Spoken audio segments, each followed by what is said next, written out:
What do I see? That's the question I'm most afraid of. One that asks me what I'm really made of. That's Meryl Streep in the film Death Becomes Her. An updated theatrical version of the movie is now on Broadway, which, as Mo Rocca explains, is one of the latest examples of a relatively new trend, from screen to stage.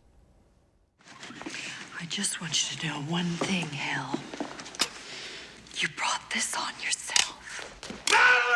The 1992 cult film Death Becomes Her, about the intense rivalry of two women and their quest for eternal youth, is notable both for its Oscar-winning visual effects. Your whole outlook just suddenly changes.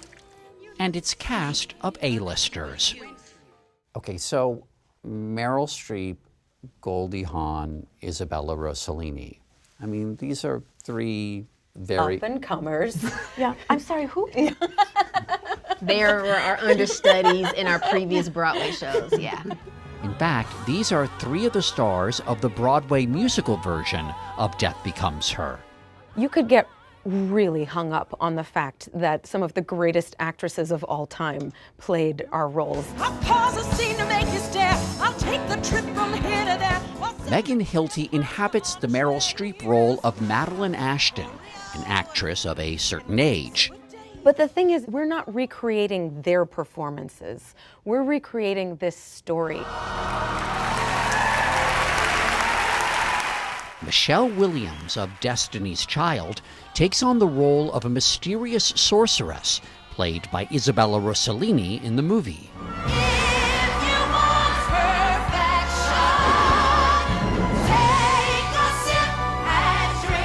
She's actually come to see it, right? Yeah. She did come to see it. What was that like? I did not know that I would feel kind of like one of those wobbly things at the car dealer. My body just kind of left itself. It's been fun, but we gotta go. I think I'm done, better hit the road. And two-time Tony-nominee Jennifer Simard, in the role of Helen Sharp, played by Goldie Hawn, believes the movie is a natural as a Broadway musical. The dark humor in the show lends itself to a musical because it's very dramatic. The movie's dramatic, and so it's perfect for stage. I'm gonna have you back and dropped in a ditch. It's almost operatic. It's so heightened that it's perfect fodder for a musical. Director Christopher Gattelli knew that a successful transfer to the stage meant translating memorable moments from the movie. Hurry up, you wimp! Like the spectacular tumble Meryl Streep takes down an ornate staircase. We spent weeks in a room with a staircase, throwing mannequins down the stairs, throwing balls with hair down the stairs, throwing, like, if you could throw it down a flight of stairs, we literally did it. The solution? A fall guy, in this case an Olympic gymnast, does the stunt for Hilty. It really excited me because he does this feat every night, no wires. It's literally like a human going down the staircase, kind of free fall. Judging from its response, the audience relishes being in on the joke. It feels like an ocean of waves of laughter. Most of those huge waves are in response to how things have been translated from the movie to the stage. I think it's a laughter of respect that we got it right. Like, they were probably wondering, how are they going to do that? And we did, yeah. Drink that potion, and you'll never grow even one day older. Death Becomes Her is just the latest in a long line of Hollywood movies turned into Broadway musicals. But the traffic used to move in the opposite direction. Plays like The Philadelphia Story. Please don't go, Mr. Connor. As a writer, this ought to be right up your street. Don't miss a word. And stage musicals like The Sound of Music were turned into hit movies. A drop of golden sun. Back then, movies were rarely turned into Broadway shows. I think Broadway felt that the Hollywood source material was second-rate, that it was kind of low rent, and not really worthy of the theater on Broadway. Lawrence Maslon is a professor in the graduate acting program at New York University. That started to change in the 50s when you had better movies, frankly, in the 40s. And one of the first Broadway musicals based on a screenplay is Silk Stockings, which is based on Billy Wilder's Ninotchka. That's not too shabby a movie. Still, if a movie made it to Broadway, most likely its title did not. For example, the film All About Eve became the musical Applause.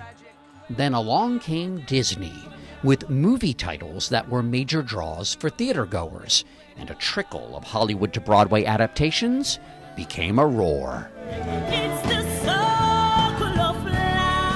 The Lion King, when it opened, was such a theatrical reinvention of something that it captures the imagination to this day. I mean, I have to say, I nominate the Lion King adaptation as the biggest risky move and one that just paid off. You know, the proof is in the pudding because the film of Lion King, since it's been released, has made slightly under $1 billion worldwide. The stage version, which is making money even as you and I are talking, has made more than $12 billion. The Lion King illustrated how finding the perfect balance between the familiar and new is essential. The Addams Family was a musical a few years back. What's more well known about the Addams Family than their signature song? And they purposely, when they started in Chicago, didn't want to use it. They were like, no, we're our own thing. And people started like walking away at intermission with these long faces. And I completely get it. Had I been in the audience without that da-da-da-da, bum, bum, I would have rioted. Right, right. For the record, yes, the producers ended up adding the theme. In the case of Death Becomes Her, a story about aging that hasn't aged well, some rewrites were in order. In the movie, Streep's and Hawn's characters rip each other new ones in pursuit of a slouch played by Bruce Willis. I will not speak to you till you put your head on straight. I think a stage version of Death Becomes Her allows the creative team to take somewhat dated, misogynistic material and cut and paste it or tailor it a little bit so that it's palatable. Mo, I really should push you if we're being authentic. Jennifer Simard and Megan Hilty believed that focusing on their characters' friendship was key.